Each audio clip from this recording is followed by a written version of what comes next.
गंगा के समान पूजनीय, भारत के बीचों बीच पूरब से पश्चिम की तरफ बहने वाली नर्मदा मध्य प्रदेश और गुजरात राज्य की एक प्रमुख नदी है। नर्मदा सर्वत्र पुण्यमयी नदी बताई गई है तथा इसके उद्भव से लेकर संगम तक 10 करोड़ तीर्थ हैं, ऐसा कहा जाता है। पुण्या कनखले गंगा कुरुक्षेत्रे सरस्वती ग्रामे वा यदि वारण्ये पुण्या सर्वत्र नर्मदा नर्मदा संगम यावच्चा अमरकंटकम तत्रांतरे महाराज तीर्थ कोटियोदशा स्थिता। ऐसी नर्मदा विंध्याचल की मेकाल पहाड़ी श्रृंखला में अमरकंटक नामक पर्वत से निकलने के कारण नर्मदा को मैकाल कन्या भी कहते हैं। स्कंद पुराण में इस नदी का वर्णन रेवा खंड के अंतर्गत किया गया है। कालिदास के मेघदूतम में नर्मदा को रेवा का संबोधन मिला है, जिसका अर्थ है पहाड़ी चट्टानों से कूदने वाली। वास्तव में नर्मदा की तेज धारा पहाड़ी चट्टानों पर और भेड़ा घाट में संगमरमर की चट्टानों के ऊपर से उछलती हुई बहती है। अमरकंटक में सुंदर सरोवर में स्थित शिवलिंग से निकलने वाली इस पावन धारा को रुद्र कन्या भी कहते हैं, जो आगे चलकर नर्मदा नदी का विशाल रूप धारण करती है। पवित्र नर्मदा के तट पर अनेक तीर्थ हैं। इनमें कपिल धारा, शुक्र तीर्थ, मानधाता, भेड़ा घाट, शूलपाणी, भरूच उल्लेखनीय है। अमरकंटक की पहाड़ियों से निकलकर छत्तीसगढ़, मध्य प्रदेश, महाराष्ट्र और गुजरात से होकर नर्मदा करीब 1310 किलोमीटर का प्रवाह पथ तय कर भरूच के आगे खंबात की खाड़ी में विलीन हो जाती है। नर्मदा के किनारे बसा शहर जबलपुर उल्लेखनीय है। वैदिक साहित्य में नर्मदा के विषय में कोई स्पष्ट संकेत नहीं मिलता।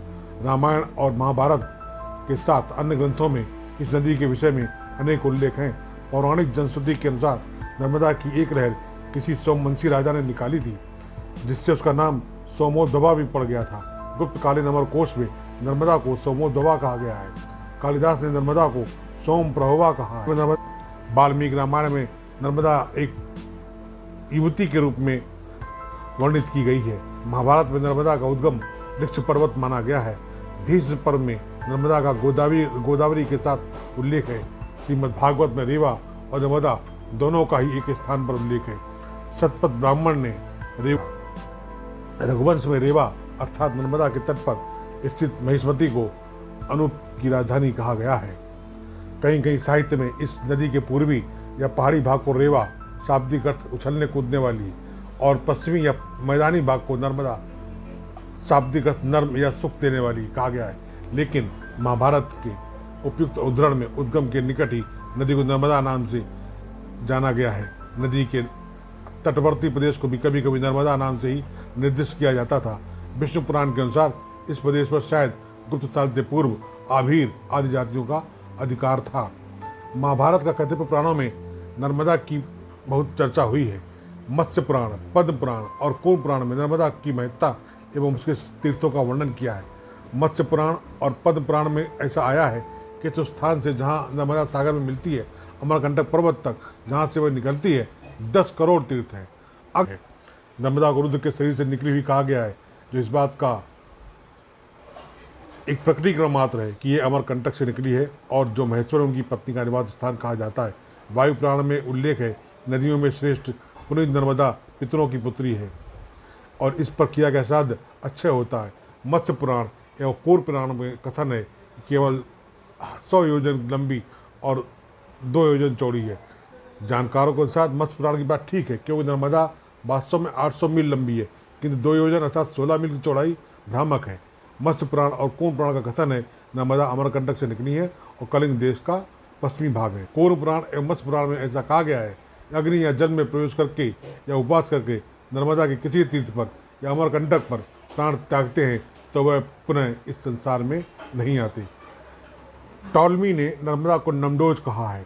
नर्मदा की चर्चा करने वाले शिलालेखों में एक अति प्राचीन लेख है एरन प्रस्तर स्तंभ बिले, जो बुद्धगुप्त के काल का है।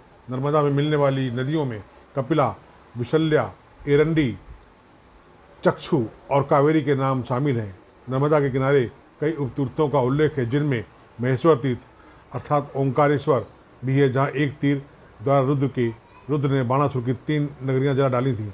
शुक्र तीर्थ या भृगु तीर्थ, जिसके दर्शन से मनुष्य पाप मुक्त हो जाता है, उसमें स्नान करने से स्वर्ग मिलता है और जहाँ मरने से संसार में पुनः लौटना नहीं पड़ता, और जहाँ भगवान जनार्दन ने पूर्णता प्राप्त की और जहाँ समुद्र में नर्मदा गिरती है, जामदग्न तीर्थ प्रमुख हैं। अमरकंटक एक पर्वत क्षेत्र है जो ब्रह्महत्या के साथ अन्य पापों का मोचन करता है और यह विस्तार में एक योजन है। नर्मदा का अत्यंत महत्वपूर्ण तीर्थ है महिष्मती, जिसके स्थल से विषय में विद्वानों में मतभेद रहा है। अधिकांश लेखक यही कहते हैं कि यह ओंकार मानदाता है, जो इंदौर से लगभग 40 मील दक्षिण नर्मदा में एक द्वीप है।